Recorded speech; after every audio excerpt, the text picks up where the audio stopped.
மோடிக்கு நான் சவால் விட்டு கேட்கிறேன். இந்த தமிழ்நாட்டில் எங்கேயாவது பீகார் மாநிலத்தை சார்ந்தவர்கள் ஆக்கப்பட்டதுக்குரிய ஆதாரம் இருந்தால் அவர் வழக்கு போடட்டும் அல்லது எந்த விதமான நடவடிக்கை எடுக்கட்டும். இன்றைக்கு முதலமைச்சராக இருக்கிற நிதிஷ்குமார் அன்றைக்கு ஒரு ஸ்பெஷல் டீமை தமிழ்நாட்டுக்கு அனுப்பினார். பீகாரிகள் தாக்கப்படுவது உண்மையா என்று அவருடைய ஆட்சியில் இருக்கிற அதிகாரிகளே வந்து இங்கு ஆய்வு செய்தார். ஆய்வு செய்து அவர் தந்த அறிக்கை என்ன என்பதை மோடி படித்து பார்க்க வேண்டும். இதை கூட ஒரு பிரதமராக இருக்கிறவர் புரிந்து கொள்ளாமல் வந்து பொய் சொல்கிறார் என்றால் இவர் இந்த நாட்டினுடைய பிரதமராக இருக்கிறார். இந்த நாட்டில் நாம் ஒரு குடிமகனாக இருக்கிறோம் என்று ஒவ்வொருவரும் தலைகுனியக்கூடிய இங்கே வந்து உடனே தமிழ்நாட்டுக்கு தேர்தல்னா உடனே குரல்ல அவர் சொல்ற குரல் தமிழுக்கும் புரியாது, அவருக்கும் புரியாது. அப்படிப்பட்ட உடற்படியான தமிழில் பேசி ஏமாற்றுவார். இவ்வளவு அவருக்கு ஆணவம் திமிர் இருந்தால் நாங்கள் இந்திய தென்னாட்டோரோடவே வாழவில்லையா என்று ஒரு பிஜேபி தலைவர் பேசுகிறார். என்ன அர்த்தம்? தென்னாட்டில் இருக்கிறவங்க அவ்வளோ கேவலமா? பீகார் மக்கள் எங்களுடைய சகோதரர்கள் மட்டுமல்ல, அவர்களை காப்பாற்றுகிற மண் தமிழ் மண். நீங்கள் ஒழுங்காக எல்லாரும் வேலை வாய்ப்பெல்லாம் கொடுத்துருந்தா பீகார்லேருந்து ஏங்க வர போகிறாங்க? நீங்கள் தானே ஆண்டீங்க.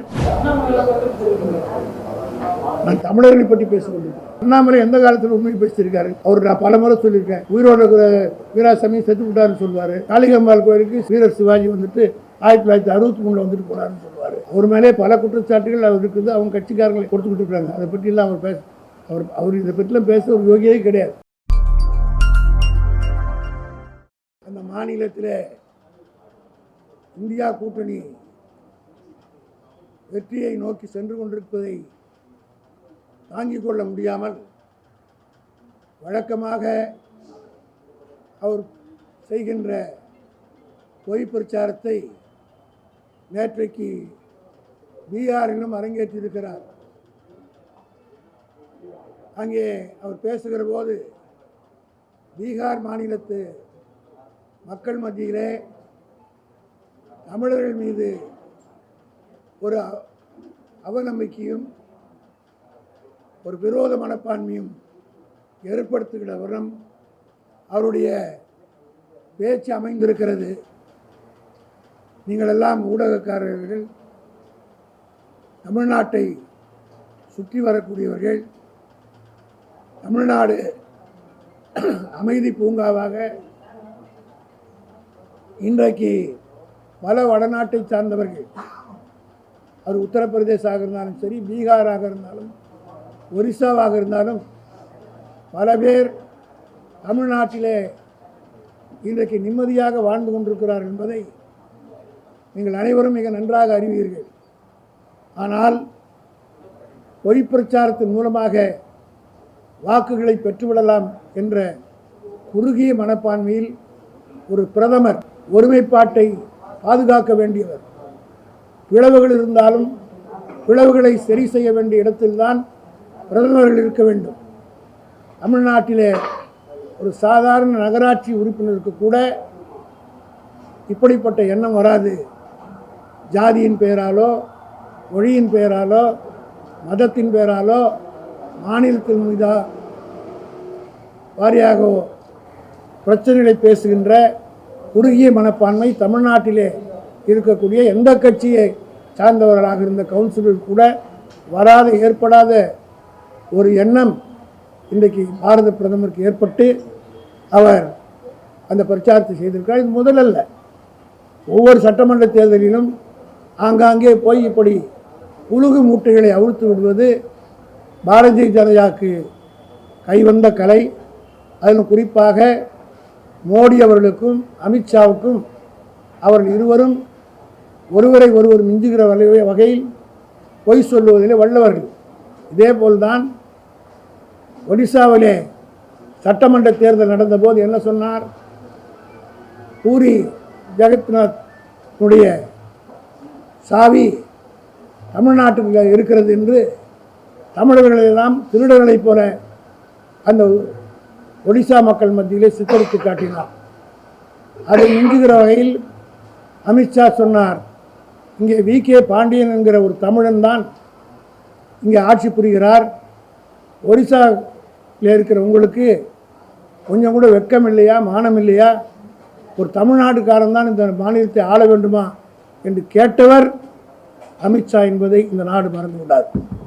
ஆக ஒரிசா தேர்தலுக்கு எப்படி அங்கே ஒரு தமிழரை இழிவுபடுத்தி பேசினார்களோ அதே போல பீகாரிலே தமிழ்நாட்டையும் தமிழர்களையும் குறிப்பாக திராவிட முன்னேற்ற கழகத்தையும் தளபதி மு.க. ஸ்டாலின் மையப்படுத்தி மோடி அவர்கள் பேசியிருக்கிறார். நான் உங்கள் சார்பாக மோடிக்கு நான் சவால் விட்டு கேட்கிறேன். இந்த தமிழ்நாட்டில் எங்கேயாவது பீகார் மாநிலத்தை சார்ந்தவர்கள் தாக்கப்பட்டதுக்குரிய ஆதாரம் இருந்தால் அவர் வழக்கு போடட்டும் அல்லது எந்த விதமான நடவடிக்கை எடுக்கட்டும். இதேபோல்தான் 2023ஆம் ஆண்டு ஒரு குரலையை தமிழ்நாட்டில் கிளப்பினார்கள். அதாவது பீகார் மாநிலத்து மக்கள் திமுக ஆட்சிக்கு வந்தவன் பார்லிமெண்ட் எலெக்ஷன் முன்னாடி இப்படி ஒரு பொய் பிரச்சாரத்தை செய்து பொய்யான யூடியூப்ல எல்லாம் செய்தி வெளியிட்டார்கள். அது சம்பந்தமாக பீகாரை சார்ந்த 2 பேர் கைது செய்யப்பட்டு அவர் மீது வழக்கே போடப்பட்டு, அவருடைய பெயர் மணிஷ்குமார், மணிஷ் கவாய், ருபேஷ் குமார். இவங்க 2 பேர் பீகாரை சார்ந்தவர்களே இந்த யூடியூப்பில் போட்டாங்க. அதை காவல்துறை நடவடிக்கை எடுத்தது. இப்படி ஒரு செய்தி வந்தவுடனே இன்றைக்கு முதலமைச்சராக இருக்கிற நிதிஷ்குமார் அன்றைக்கு ஒரு ஸ்பெஷல் டீமை தமிழ்நாட்டுக்கு அனுப்பினார். பீகாரிகள் தாக்கப்படுவது உண்மையான்று நாங்கள் பதில் கொடுத்ததை ஏற்றுக்கொள்ளாமல் அவரே நேரடியாக வந்து கண்டறிந்து உண்மை அறிவதற்கு அவர் மாநிலத்தை சார்ந்தவர்களே அவருடைய ஆட்சியில் இருக்கிற அதிகாரிகளே வந்து இங்கே ஆய்வு செய்தார்கள். ஆய்வு செய்து அவர் தந்த அறிக்கை என்ன என்பதை மோடி படித்து பார்க்க வேண்டும். தமிழ்நாட்டில் பீகாரிகள் நிம்மதியாகவும் சிறப்பாகவும் எந்த விதமான பாதிப்பு இல்லாமல் வாழ்கிறார்கள் என்று அந்த அறிக்கையே கூறியிருக்கிறது. ஆனால் இதை கூட ஒரு பிரதமராக இருக்கிறவர் புரிந்து கொள்ளாமல் வந்து பொய் சொல்கிறார் என்றால், இவர் இந்த நாட்டினுடைய பிரதமராக இருக்கிறார், இந்த நாட்டில் நாம் ஒரு குடிமகனாக இருக்கிறோம் என்று ஒவ்வொருவரும் தலைகுனியக்கூடிய அளவுக்கு என்னென்ன பேசினார்கள். தமிழ்நாட்டை கொஞ்சமாக நஞ்சமாக அவமானப்படுத்தினார். தர்மேந்திர இந்த கல்வித்துறை அமைச்சராக இருக்கக்கூடியவர் தமிழ்நாட்டுக்காரர்களுக்கெல்லாம் நாகரிகமே கிடையாதுன்னு சொன்னார். அமெரிக்காவிலே கருப்பர்கள் தாக்கப்படுவதைப் போல இங்கேயும் தாக்கப்படுகிறார் என்று சொன்னபோது அதற்கு பிஜேபி எம்பி என்ன சொன்னார்? பகிரங்கமாக சொன்னார், நாங்கள் அப்படி கிடையாது, தென்னாட்டு சார்ந்தவர்கள் கருப்பாக இருக்கிறாங்க, அவனை நாங்கள் அவளோடு வாழவில்லை என்று தமிழ்நாட்டுக்காரர்களை தென்னாட்டுக்காரர்களை எல்லாம் கருப்பர்களுக்கு நிகராக, அமெரிக்காவிற்கு கருப்புக்கு நிகராக பேசியவர்கள் பிஜேபிக்காரர்களா இல்லையா? அதே போல் பெங்களூரில் ஒரு ஹோட்டல் தாக்கப்பட்டது, ராமேஸ்வரம் கெஃபே என்ற ஒரு ஹோட்டல் தாக்கப்பட்டது. அந்த ஹோட்டல் தாக்கப்பட்டதுக்கு என்ன சொன்னார் பிஜேபி பெண் மந்திரி ஒருத்தர்? தமிழ்நாட்டுக்காரன் தான் செஞ்சிருக்க வேண்டும் என்று சொல்கிறார். ஆக தமிழர் என்றால் இவ்வளவு கேவலமா? 40 திராவிட முன்னேற்ற கழக கூட்டணி வெற்றி பெற்றதுக்காக கொடுக்க வேண்டிய நிதியும் கொடுக்கவில்லை, கல்வித்துறைக்கு கிடைக்க வேண்டிய பணத்தும் கொடுக்கவில்லை. இங்கே எங்களுக்கு கொடுப்பதுக்கு பதிலாக நாங்கள் ₹1 29 காசு தான் நமக்கு திருப்பி தர்றாங்க. ஆனால் பீகாருக்கு ₹1 7 கொடுத்தாங்க. ஆனால் அந்த மாநிலத்தை பிஜேபி 20 ஆண்டு காலத்தில் 15 ஆண்டு காலம் அவருடைய கூட்டணி ஆண்டு இருக்கிறது. வளர்ச்சி அடைய முடிந்ததா? இதையெல்லாம் மக்கள் கேட்கப் போகிறார்கள் என்பதற்காக இப்படி திசை திருப்புகிறார் மோடி அவர்கள். இந்த பீகாருக்கு எங்களை விட அதிகமான பணத்தை கொடுத்தீர்கள், நீங்கள் பணம் கொடுக்காமலேயே பொருளாதார வளர்ச்சி, தளபதி மு.க. ஸ்டாலினுடைய தலைமையில் அமைக்கப்பட்ட ஆட்சி 11.19% பொருளாதாரத்தில் வளர்ச்சி பெற்றிருக்கிறோம். இதையெல்லாம் தாங்கிக் கொள்ள முடியாமல் திராவிட முன்னேற்ற கழகத்தின் மீது வழி சொல்ல வேண்டும் என்று எண்ணுகிற மோடிக்கு நான் சொல்லுகிறேன், சென்ற ஆண்டு 10ஆம் வகுப்பு தேர்வு நடந்தது. அந்த 10ஆம் வகுப்பு தேர்வில் பீகாரை சார்ந்த ஒரு பெண்மணி பக்கத்தில் சென்னைக்கு அருகாமல் இருக்கிற கவுல்பசார் கவர்மெண்ட் ஸ்கூலில் படித்து 10ஆம் வகுப்பில் பாஸ் பண்ணி தமிழில் 100க்கு 93 மார்க் வாங்கியிருக்குது. ஆக பீகார் மாநிலத்தில் இருக்கிறவர்களானாலும் சரி, உத்தரப்பிரதேசத்தில் இருக்கிறவங்களாம் தமிழ்நாட்டில் படித்து அந்த பசங்கள்லாம் மார்க் வாங்கி அந்த பெண் பேட்டி கொடுத்தார், நான் தமிழ்நாட்டில் படித்து இந்த அளவுக்கு வந்திருக்கிறேன், இங்கேயே படித்து நான் டாக்டர் ஆக வேண்டும் என்று அந்த ஜியா குமாரி என்கிற பெண்மணி கவுல்பசார் பள்ளியிலே கொடுத்தது. இங்கே இருக்க ஊடகத்தில் இந்த விஜய் டிவியில் டிபேட் நடத்துகிறார். அவர் நடத்துகிற ஒரு டிபேட்டை நீங்கள் எல்லாம் கூட பார்த்துருப்பீர்கள். அதில் ஒரு டிபேட் ஷோவில் இந்த வடநாட்டு தொழிலாளர்கள் பெண்கள் ஒரு டிபேட் நான் ஒரு நாள் பார்க்குற வாய்ப்பு அதுக்கு கிடைத்தது.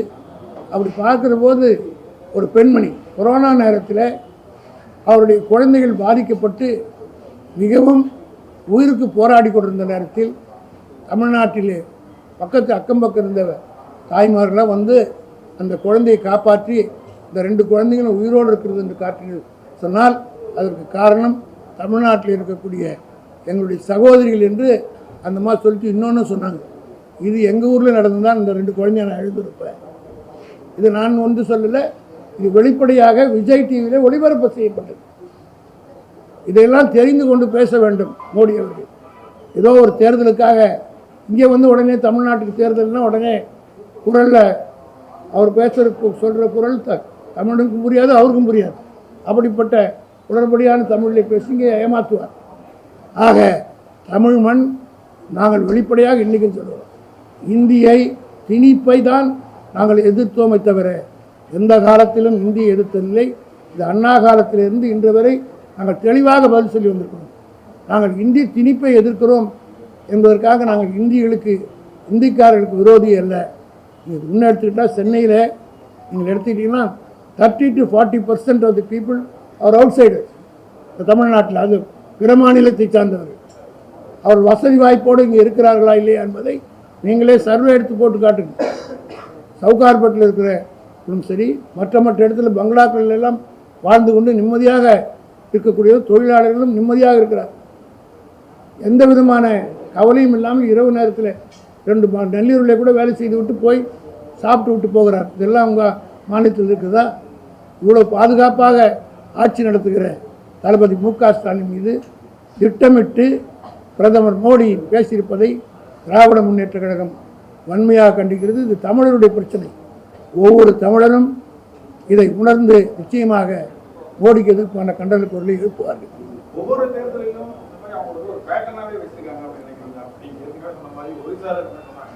அதாவது வந்து ஒரு இதுதான் உங்களுக்கு சொன்னேன். I cited examples during assembly Odisha தேர்தல் அப்போ வி.கே. பாண்டியனை பற்றி பேசினாங்க.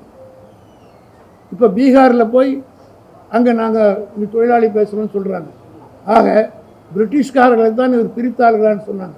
ஆனால் பிரிட்டிஷ் ஆட்சியை விட மோசமான ஆட்சி மோடி ஆட்சி என்பதற்கு பிரித்தாளுவது அவர் மதத்தின் பெயரால், ஜாதியின் பெயரால், எஸ்ஐஆர் பெயரில் இப்படி பலவிதமான யுக்திகளை கையாண்டு அவர்கள் இந்திய நாட்டினுடைய ஒற்றுமைக்கே தமிழ்நாடு தென்னா எவ்வளவு அவர்களுக்கு ஆணவம் திமிர் இருந்தால் நாங்கள் இந்திய தென்னாட்டோரோடவே வாழவில்லையா என்று ஒரு பிஜேபி தலைவர் பேசுகிறார். என்ன அர்த்தம்? தென்னாட்டில் இருக்கிறவங்களாம் அவ்வளோ கேவலமா?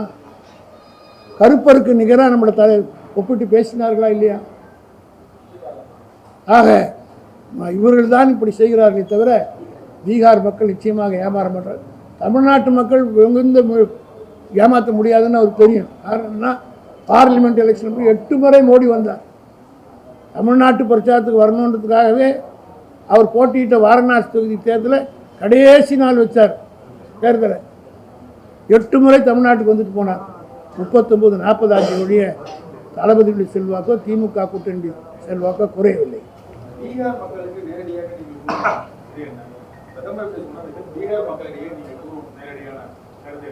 பீகார் மக்கள் எங்களுடைய சகோதரர்கள் மட்டுமல்ல, அவர்களை காப்பாற்றுகிற மண் தமிழ் மண். நீங்கள் ஒழுங்காக எல்லாரும் வேலை வாய்ப்பெல்லாம் கொடுத்துருந்தா பீகார்லேருந்து ஏங்க வர போகிறாங்க? இந்த நீங்கள் தானே ஆண்டீங்க. நிதிஷ்குமார் தான் ஆண்டிருக்கிறார். 15 முறை உங்கள் கூட்டணியில் இருக்கிறது தான் ஆண்டார். அங்கே வந்து இங்கே தமிழ்நாட்டில் இருக்கிறவங்க யாராவது போய் எங்கேயாவது இந்த மாதிரி வேலை செய்கிறத பார்த்துக்கணுமா? அதுக்கு காரணம் இங்கே வளமாக தமிழ்நாடு இருக்கிறது. நீங்கள் போய் அங்கே வந்து உங்கள் மக்களை காப்பாற்றுவதற்கு தவறியதற்கு எங்கள் மீது பழி போடுவதா? நீங்கள் அவங்களுக்கு எல்லாம் வேலை கொடுத்தவங்க ஏன் வர போகிறாங்க? அப்புறம் நாங்கள் ஏன் இல்ட்ரீட் பண்ணுறோன்ற கொஸ்டினே வராது. நான் தமிழர்களை பற்றி பேசிக்கொண்டிருக்கேன். அவர் அண்ணாமலை எந்த காலத்தில் உண்மை பேசியிருக்காரு? அவர் நான் பல முறை சொல்லியிருக்கேன். உயிரோடு இருக்கிற வீராசாமி செத்து விட்டாருன்னு சொல்லுவார். காளிகம்பாள் கோயிலுக்கு சிவாஜி வந்துட்டு போனாருன்னு சொல்லுவார். வீரர் சிவாஜி வந்துட்டு 1963 வந்துட்டு போனாருன்னு சொல்லுவார். அவர் மேலே பல குற்றச்சாட்டுகள் அவர் இருக்குது. அவங்க கட்சிக்காரங்களை கொடுத்துக்கிட்டு இருக்காங்க. அதை பற்றிலாம் அவர் இதை பற்றிலாம் பேச ஒரு யோகியே கிடையாது.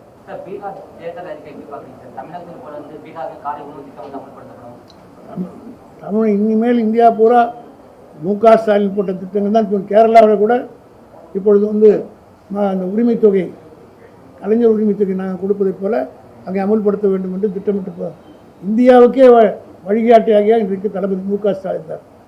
வெளிப்படையாக சொல்லணும்னா இதுதான் மோடிக்கு இருக்கிற தனிப்பட்ட கோபமே. நம்மளால் செய்ய முடியாதுன்னா ஒரு மாநிலத்தோட முதலமைச்சர் செஞ்சு இந்தியா பூரா ஃபேமஸ் ஆகிட்டு வர்றாரு. அது மட்டும் இல்லை, பெரியாருடைய கருத்துக்கள்லாம் இப்போ பூரா பரவிக்கிட்டார். இவருடைய ஆட்சி காலத்தில் டெல்லி யூனிவர்சிட்டியில் பெரியாருடைய விழா நடத்துகிறாங்க. இதெல்லாம் இவர் மு.க. ஸ்டாலின் வந்த பிறகு தான் நடக்குது. கலைஞர் காலத்தில் கூட நடக்கலை, மற்றவங்க காலத்தில் கூட நடக்கலை. இந்த பொறாமை வைத்தறிச்சல் காரணமாகத்தான் மு.க. ஸ்டாலின் மீது ஃபோக்கஸ் பண்ணி இப்போது ஆப்ரேஷன் எம்கேஎஸ் என்ற அடிப்படையில் ஆரம்பிச்சிட்டாங்க. இது நடக்கும். இதெல்லாம் சந்திப்பதற்கு திமுக தயாராகுது.